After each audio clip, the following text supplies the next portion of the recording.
고국, 최서해.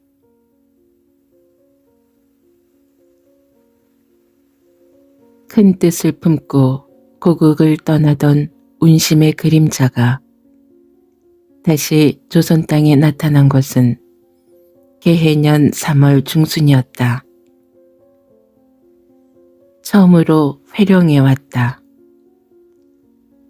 헌 메투리에 초라한 검정 주위 때 아닌 북면모를 푹 눌러쓴 아래에 힘없이 꿈뻑이는 눈하며 턱과 코 밑에 거칠거칠한 수염하며 그가 5년 전 예리예리하던 운심이라고는 친한 사람도 몰랐다. 간도에서 조선을 향할 때에 운심의 가슴은 고생에 몰리고 몰리면서도 무슨 기대와 희망이 찼다. 그가 두만강 건너편에서 고국 산천을 볼 때 어찌 기쁜지 뛰고 싶었다. 그러나 놀 수가 없어서 노동으로 걸식하면서 온 그는 첫째, 경제 문제를 생각하지 않을 수 없었다. 다음 그의 가슴을 찌르는 것은 패자라는 부끄러운 느낌이었다. 아, 나는 패자다. 나날이 진보하는 도회에서 활동하는 모든 사람은 다 그새의 훌륭한 인물이 되었을 것이다. 나는 확실히 패자로구나. 생각할 때 그는 그만 발 옮길 용기가 나지 않았다. 고국의 사람은 물론이요, 돌이며 나무며 심지어 땅에 기어다니는 이름 모를 벌레까지도 자기를 모욕하며 비웃으며 배척할 것 같이 생각된다. 그러나 이미 변 추민이 건너갈 수밖에 없다 하였다. 그는 사동탄에서 강을 건넜다. 수직이 순사는 어디 거진가 하여 그를 눈도 거들떠보지 않았다. 그러나 그에게는 다행이었다. 운심은 신회령역을 지나 이제야 푸른빛을 띤 물버들이 드문드문한 조그마한 내를 건넜다. 진달래 봉우리 방긋방긋하는 오산을 바른편에 끼고 중국 사람 채마밭을 지나 동문고개에 올라섰다.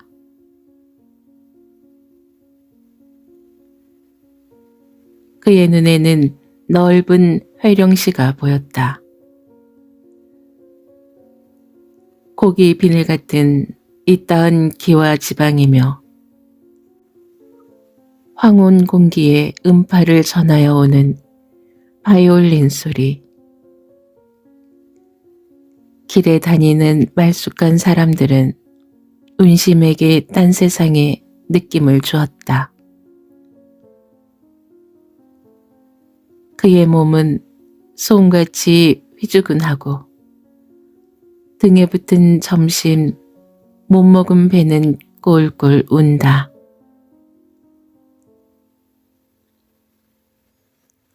객주집을 찾기는 찾아야 할 터인데 돈이 있어야지.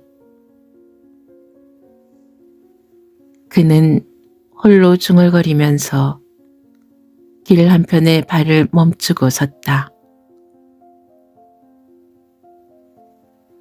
밤은 점점 어두워 간다.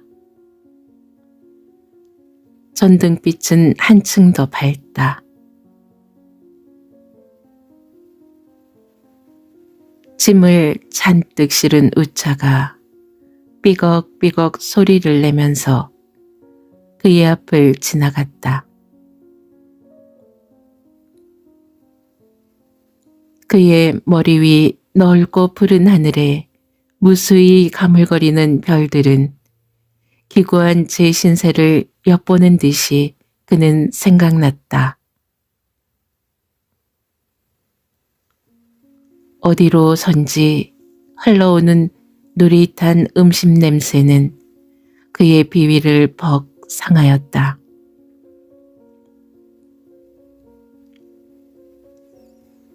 운심은 본정통에 나섰다. 손위로 현등 아래 회령여관이라는 간판이 걸렸다. 그는 그 문 앞에 갔다. 전등 아래에 그의 낯빛은 창백하였다. 들어갈까? 어쩌면 좋을까? 하고 그는 망설였다. 이때에 안경 쓴 젊은 사람이 정거장에 통한 길로 회령여관 문을 향하여 들어온다. 그 뒤에 갓신이며 어린애 업은 여자며 보통이 지고 바가지 든 사람들이 따라 들어온다.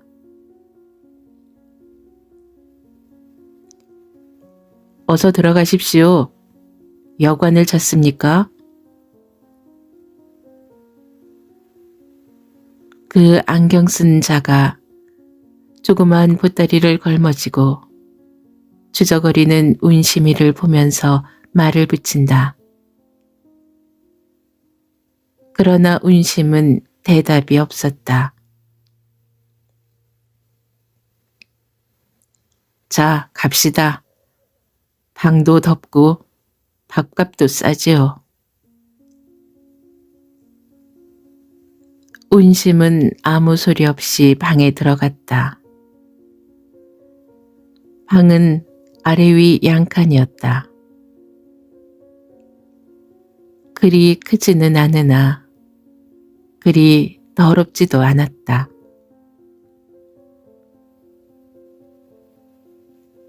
양방에다 천장 가운데 전등이 달렸다. 벽에는 산수화가 붙어 있었다. 안경 쓴 자와 함께 오던 사람들도 운심이와 한 방에 있게 되었다.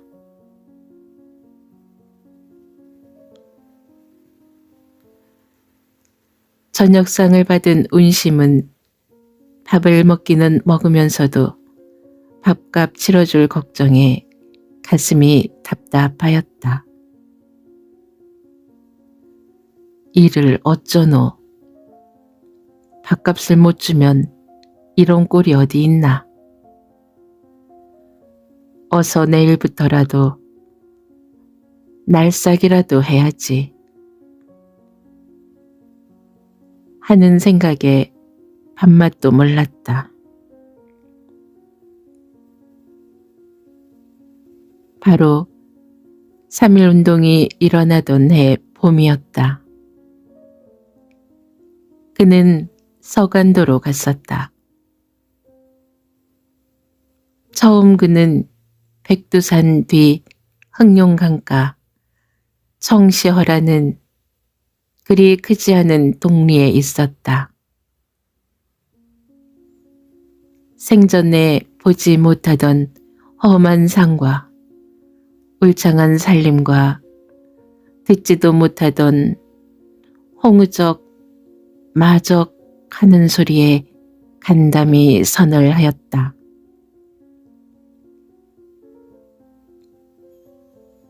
그러나 하루 지나고 이틀 지나 차차 몇 달 되니 고향 생각도 덜 나고 무서운 마음도 덜하였다.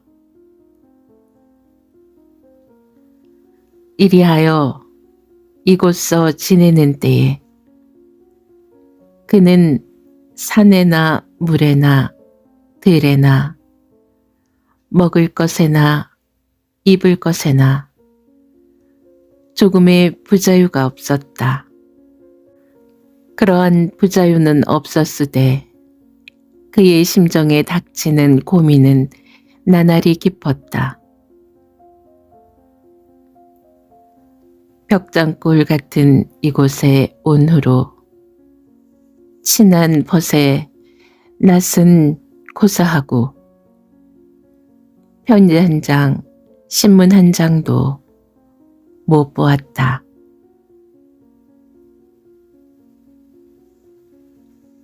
이곳 사람들은 그의 벗이 되지 못하였다. 운심은 동리 어린아이들을 모아놓고 이야기도 하고 글도 가르쳤다. 그러나 그네들은 운심의 가르침을 이해치 못하였다. 운심이는 늘 슬펐다.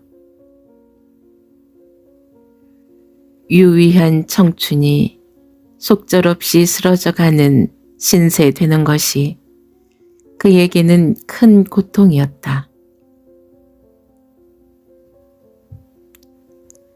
운심은 그 고통을 잊기 위하여 양양한 강풍을 쐬면서 고기도 낚고 그림 같은 단풍 그늘에서 명상도 하며 높은 봉에 올라 소리도 쳤으나 속 깊이 잠긴 그 비에는 떠나지 않았다.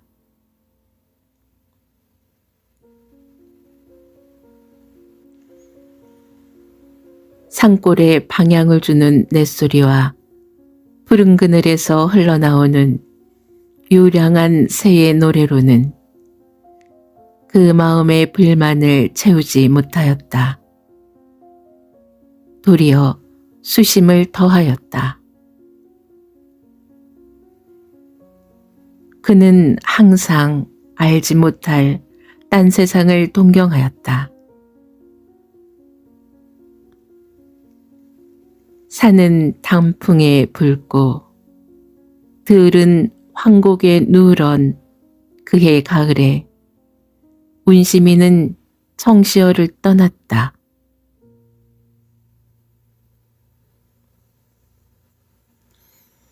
땀 냄새가 물씬물씬한 여름 옷을 그저 입은 그는 여름 삿갓을 쓴 채 조그마한 보따리를 짊어지고 지팡이 하나를 버타여 떠났다.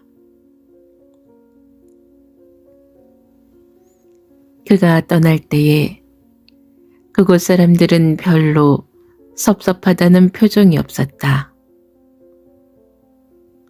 모두 문 안에 서서 잘 가슈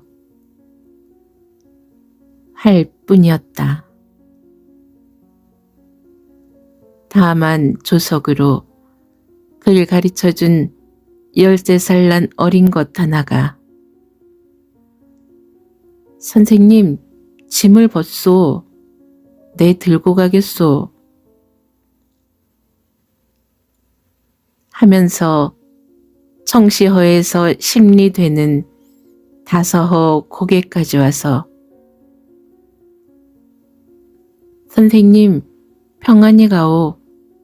그리고 빨리 오. 하면서 운다. 운심이도 울었다. 애 끓게 울었다. 어찌하여 울게 되었는지 운심이 자신도 의식지 못하였다. 한참 울다가 주먹으로 눈물을 씻고 돌아서 보니 그 아이는 그저 운다. 운심이는 그 아이의 놀이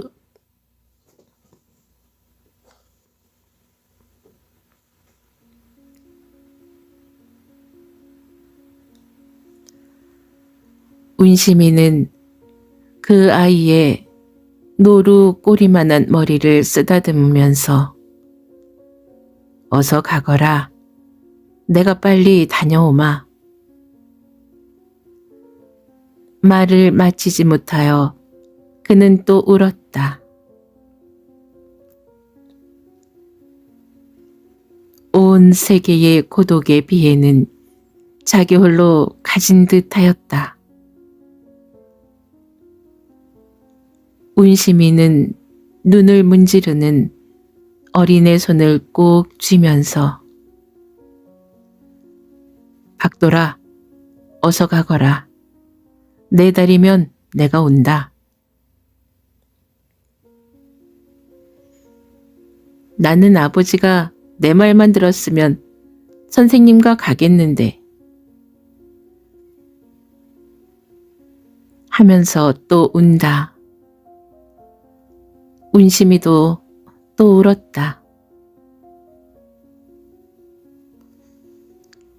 이 두 청춘의 눈물은 영별의 눈물이었다.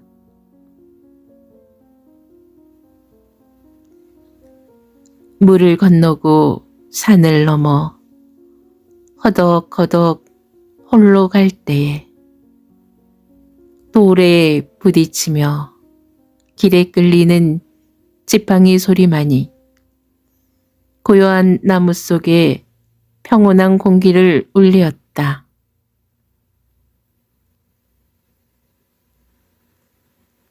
그의 발길은 정처가 없었다. 해 지면 자고 해 뜨면 걷고 집이 있으면 얻어먹고 없으면 굶으면서 방랑하였다.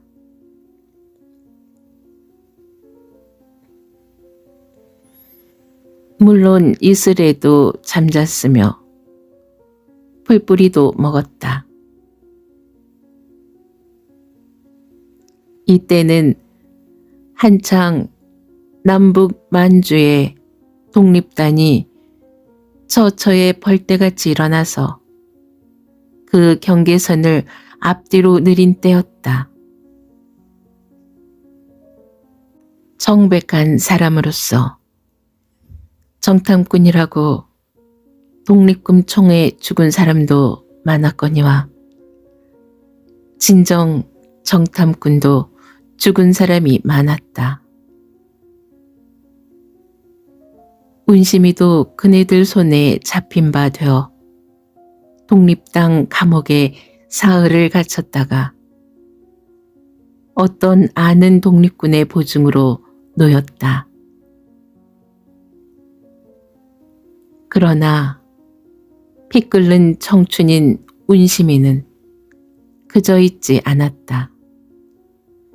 독립군에 뛰어들었다.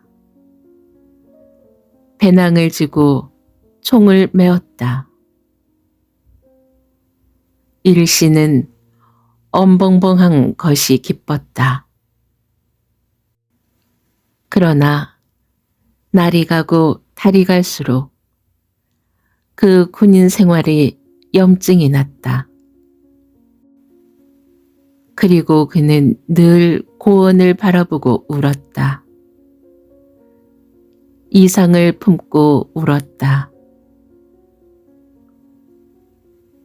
그 이듬해 간도 소요를 겪은 후로 독립당의 명맥이 일시 기운을 펴지 못하게 되매 군대도 해산되다시피 사방에 흩어졌다.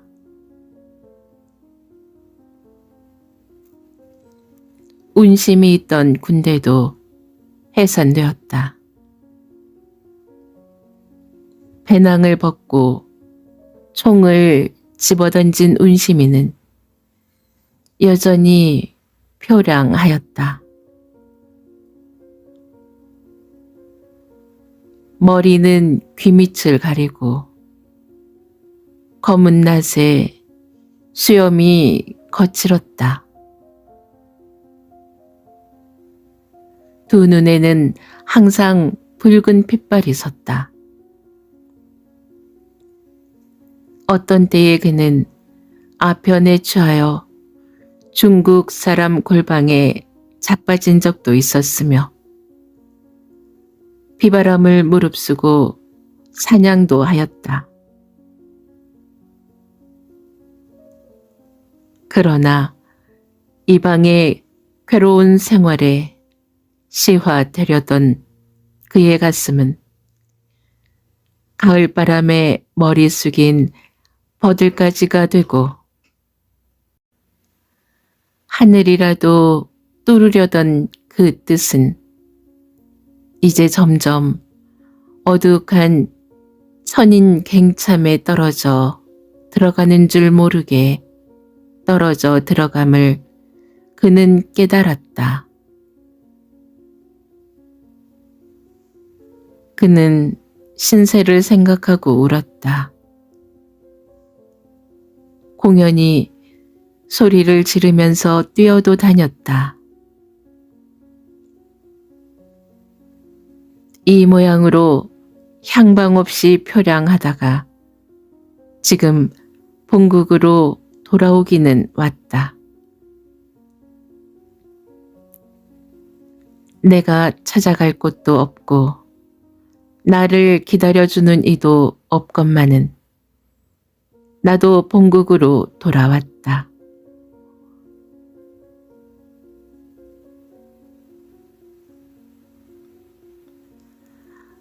알 수 없는 무엇이 나를 이리로 이끈 것이었다. 그러나 이로부터 어디로 가랴?